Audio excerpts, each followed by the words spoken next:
Bendito sea el Señor. ¿Cuántos Boanerges hay aquí? Boanerges. ¿Cuántos Boanerges hay aquí? Mire, este versículo es muy curioso, porque no sé si Jesús les pone Boanerge como un sobrenombre, como una forma de describir a estos personajes. Lo que sí sé es que la intención de Jesús era revelar el carácter de estos dos muchachos. El carácter. Ese título se los da Jesús exactamente el día que los conoce y los llama para que sean sus seguidores, sus discípulos que van a estar con Él. Y aunque hay mucha enseñanza en esa porción bíblica del versículo 13 al 17, quiero enfocarme solo en el tema de esta mañana que he titulado Hijos del Trueno. Dice aquí que Boanerges significa hijos del trueno. Amén. Hijos del trueno. Ahora bien, yo preguntaba hace un momento cuántos Boanerges hay aquí, cuántos hijos del trueno. ¿Sabe qué está diciendo Jesús? Está describiendo el carácter de estos dos muchachos, porque todos conocemos a Juan ya en el Evangelio y en el testimonio que se da de él en la Biblia, y lo conocemos como, teológicamente se le tituló, el apóstol del amor o el discípulo amado. Pero muy poco se estudia o muy poco se comparte acerca de su pasado, el pasado de Juan. El pasado de Juan es un Boanerges, es un hijo del trueno. Y a Juan, como a nosotros, nos pasa lo mismo. Cuando conocemos a Jesús, llegamos a Jesús tal como somos, con muchísimos defectos y muchos errores en nuestro carácter, en nuestra forma de ser. Pero cuando llegamos a Cristo y Cristo nos escoge para que estemos con Él, Él quiere, el propósito de Dios es que tú seas transformado. Que ese carácter de Boanerge, ese carácter de hijo del trueno, se transforme en otra nueva actitud. Antes de que Juan conociera a Jesús, tenían una fama en el pueblo. Hijo del trueno significa que explotaban con facilidad. Eran personas de un carácter muy sanguinario, un carácter muy explosivo, descontrolados. Muchos piensan que así era Pedro, pero Pedro no era explosivo, Pedro era acelerado. Pedro no era que se enojaba, era que hablaba sin pensar. Pero estos muchachos eran explosivos, eran muy iracundos y también muy orgullosos. Se creían más que los demás. No les estoy hablando de los hermanos Juan y Jacobo, les estoy hablando de Juan y Jacobo en su vida antes de recibir el proceso y la transformación de Dios en sus corazones. ¿Cómo lo sé? ¿Cómo lo sé? Bueno, lo sé porque la Biblia da mucha enseñanza al respecto.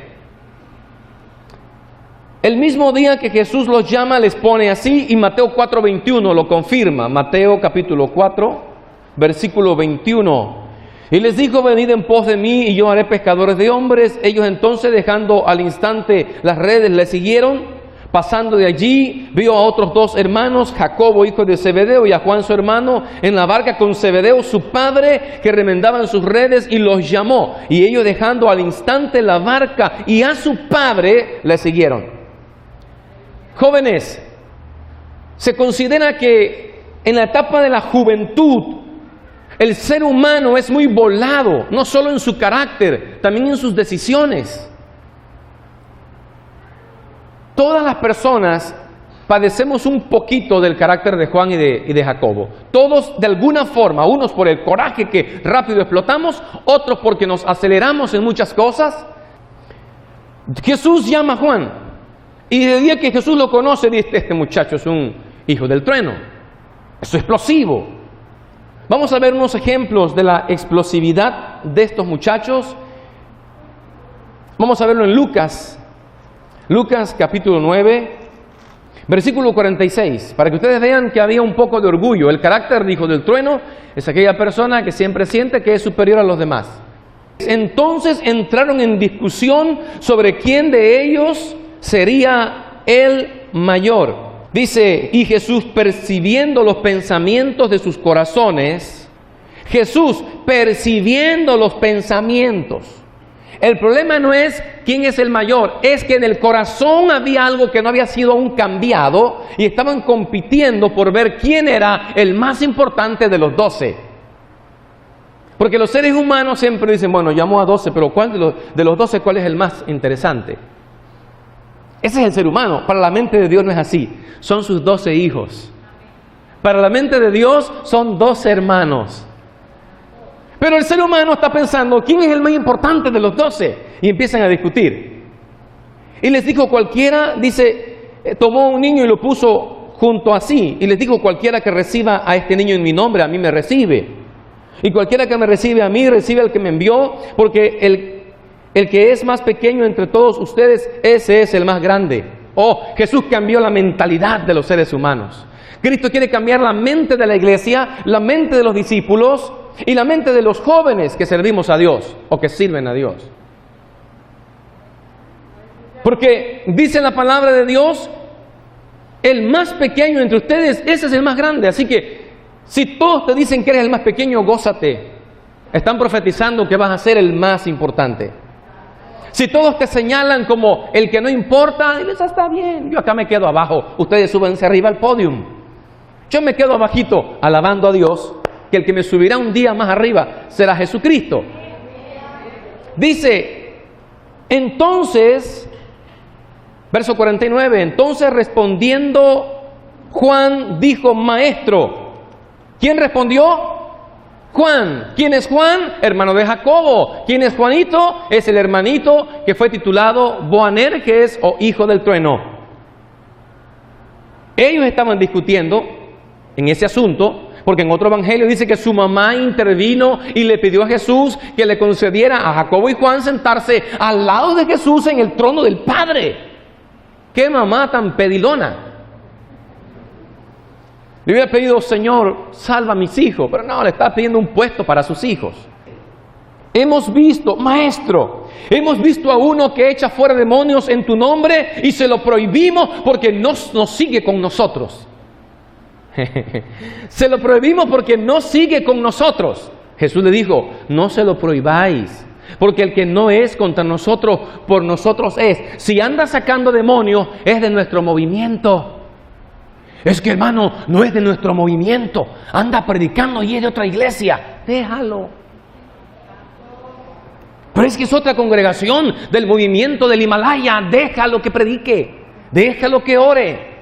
Si no está contra nosotros, está por nosotros. Es de nuestro grupo, es de nuestro equipo, de nuestro ejército.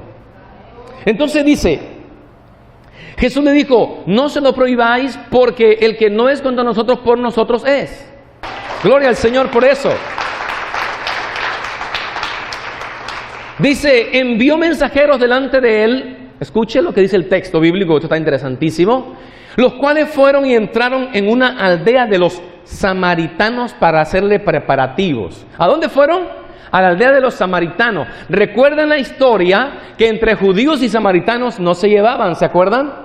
Pero Jesús rompió protocolos. Jesús abrazaba a los samaritanos, abrazaba a los galileos, abrazaba a los de Jerusalén y a los de todas las aldeas. Pero estos dos discípulos fueron enviados por Jesús a hacer los preparativos para que él llegara a hospedarse en Jerusalén. Y llegan cerca de Samaria para hacerle preparativos. Dice, mas no le recibieron porque su aspecto era como de ir a Jerusalén. O sea, los de Samaria dijeron, no, estos van con rumbo a Jerusalén. Si van allá, que allá los reciban. Nosotros tampoco somos samaritanos. Y dice, viendo esto sus discípulos, ¿quiénes? ¿Quiénes? Jacobo y Juan. ¿Quiénes son? Los Boanerges, los hijos del trueno, los explosivos, los bravos, los que todo les molesta, el que todo le incomoda, el que por todo pelea y el que de todo se queja, era Boanerges. Entonces, oyendo esto, sus discípulos, Jacobo y Juan, dijeron, Señor, ¿quieres que mandemos que descienda fuego del cielo como hizo Elías y los consuma? Porque los Boanerges son buenos para aplicar la Biblia. Pastor, mi suegra me hace enojar, le mando fuego del cielo, usted dígame sí o no. ¿Tiene fe para eso? pero hay una debilidad en su cuerpo, hay una debilidad en su espíritu y contra ella no pelea. Ah, pero le gusta pelear contra los demás. Estos muchachos por eso eran llamados Boanerges. Mire a Juan, el apóstol del amor. Todavía no era el apóstol del amor. Oye, creían la palabra con fe. Pedimos que mande fuego del cielo como Elías. O sea, usaron referencia bíblica. Dios, tenemos pruebas en la Biblia. Podemos pedir fuego. Les echamos lumbre, Señor. Entonces volviéndose él, los reprendió diciendo, oh, esto está aquí, muy poderoso. Léanlo ustedes en voz alta. ¿Vosotros no sabéis de qué espíritu sois? Ese es un problema tremendo. Jóvenes, ¿de qué espíritu son?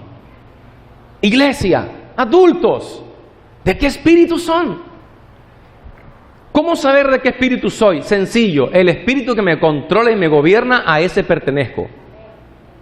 Si me gobierna el espíritu del mundo, yo hago lo que el mundo hace. Si me gobierna el espíritu de Dios, yo hago la voluntad de Dios. La Biblia dice que el que se somete a otro para ser guiado es esclavo de él. Si yo me someto a Dios, soy esclavo de Dios. Pero si estoy sometido al pecado, soy esclavo del pecado. Y por consecuencia pertenezco al espíritu que ahora opera en los hijos de desobediencia, según Efesios capítulo 2, versículo 1 al 4.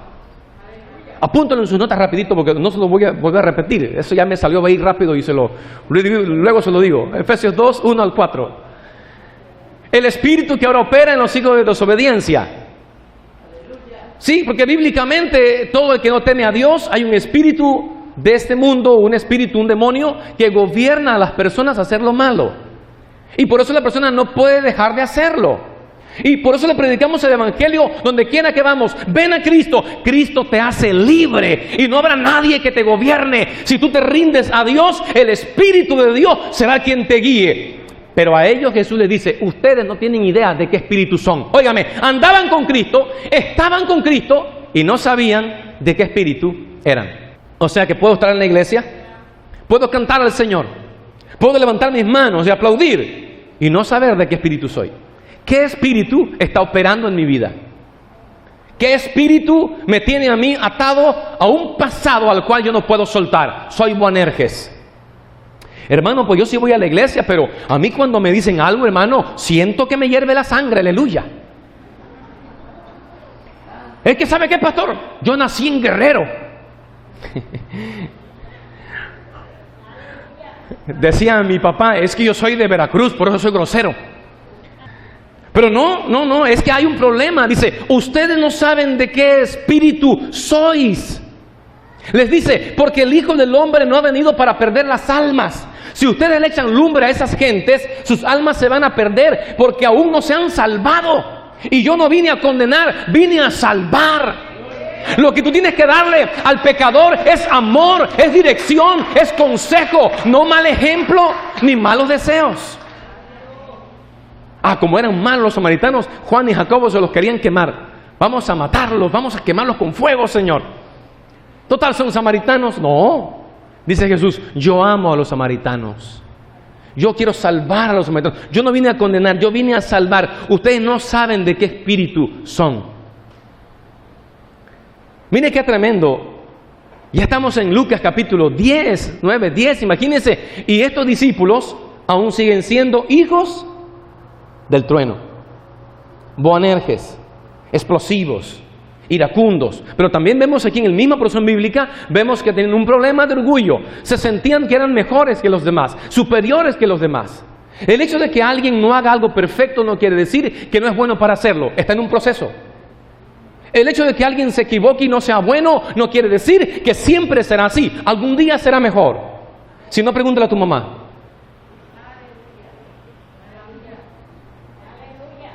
¿Sabías que los vecinos dicen de ti, ese muchacho es lo peor?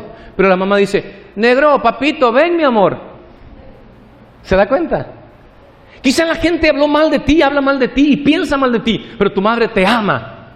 Tu madre dice, mi hijo es un muchacho que será un buen hombre. Mi hija es una muchacha que será una gran mujer. Y Dios dice lo mismo de ti. Dios dice, ese joven yo lo voy a transformar. Hoy es Boanerges, hoy es explosivo, contesta, rápido se enoja. Dice Dios, es explosivo, o es inseguro, no sabe qué hacer, tiene temor a todo. Dice Dios, pero yo lo voy a hacer valiente para que arrebate el reino de los cielos. Yo le voy a hacer fuerte, yo lo voy a hacer confiado, yo le voy a dar poder y autoridad, yo lo voy a ungir con mi espíritu y será un hombre y una mujer de Dios. Ese es el plan divino del Señor. Estamos en un proceso, sígase dejando moldear por Dios. Eso es todo. Alguien me dijo un día, pastor, ¿por qué en las iglesias, yo lo estaba invitando a la iglesia, me dijo, no, es que en la iglesia, pastor, hay mucha gente mala? Le dije, pues eso es lo que dijo Cristo. Cristo quiere que a la iglesia vengan todos los pecadores. Dijo Pablo, de los pecadores yo soy el peor de todos, pero Dios en su misericordia me llamó. ¿Sabe quién era Pablo? Un asesino. ¿Y sabe qué más estaba? Cristianos. Cuando llegó a la iglesia, los de la iglesia se espantaron en el culto. Oigan, entró Pablo al culto, escóndanse que se mata cristianos. Y le dice el Señor a Ananías, no, Ananías, ora por él, ponle la mano, porque él es un instrumento útil para mí. Los hermanos de la iglesia veían con duda a Pablo, pero el Señor dice, no, ese hombre va a ser un instrumento mío, poderoso. Porque también Pablo era iracundo, explosivo, pero cuando Dios tocó su corazón, su ira, su explosividad, la usó en un buen propósito. Ahora era atrevido para predicar a Cristo aunque lo metieran a la cárcel. Era atrevido para hablarle a un rey, a un gobernante. A Agripa le dijo, yo me entregué a Cristo y Él me salvó y Él es Señor y Salvador de todos. Y Agripa dijo, por poco me persuades a ser cristiano. Pero dile a Pedro que le vaya a predicar a Agripa. No va, no, me van a ahorcar, no voy. Dios necesita a veces a personas así, atrevidas, valientes. A esos Dios les cambia el carácter de explosivo, iracundo y pleitista. Se lo cambia a un carácter determinado, firme, inquebrantable, decidido, que anhela ir y compartir a Jesús sin importar las consecuencias. Voy a predicar de Cristo aunque me saquen de allí. Ese apóstol, que usted lo ve así, tan decidido, tan iracundo, enojado, molesto, compitiendo con los demás. ¿Quién es el primero? Al final lo vemos como el apóstol del amor. ¿Sabe qué necesitaba Juan? Amor en su corazón. Lo que Juan,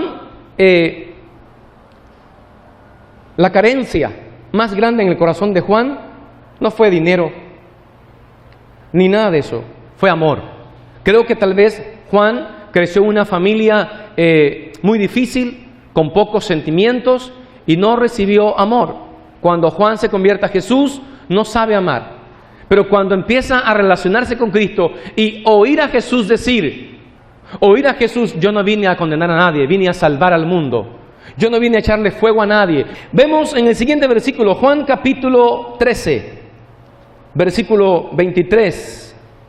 Vamos a leer desde el 21 para que entendamos la escena. Juan 13, 21. Habiendo dicho Jesús esto, se conmovió en espíritu y declaró y dijo, de cierto os digo, que uno de ustedes me va a entregar. Entonces los discípulos se miraban unos a otros dudando de quién hablaba. Uno lo va a entregar, ¿quién de nosotros será? Decían todos. Y se miraban unos a otros. Y uno de sus discípulos, el cual Jesús, ¿cómo dice? Amaba. No dice el cual amaba a Jesús, no, al cual Jesús amaba. No es que Jesús lo prefería a él, no, es que él era el que más amor necesitaba. ¿Sabe de cuenta cómo funciona la obra del Señor? Jesús tenía 12 discípulos, pero había uno que era un trueno, explotaba. Ese necesitaba amor. Entonces dice, al cual Jesús amaba. Dice, estaba recostado al lado de Jesús. En muchas ocasiones encontramos que Juan está recostado al hombro, o dice otro texto, en el pecho de Jesús.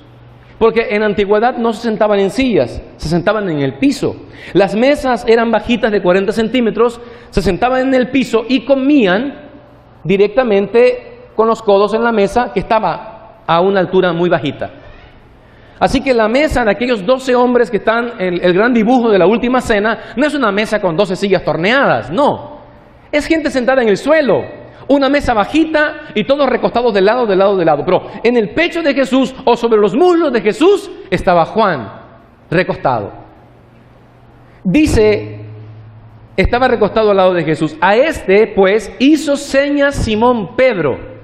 Pedro sabía que Juan siempre estaba cerquita de Jesús. Entonces Pedro le hizo señas a Jesús.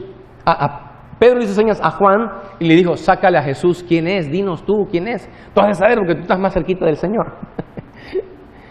Le hizo señas para que preguntase quién era aquel de quien hablaba. Hizo señas Simón Pedro, a este, pues, hizo señas Simón Pedro para que preguntase.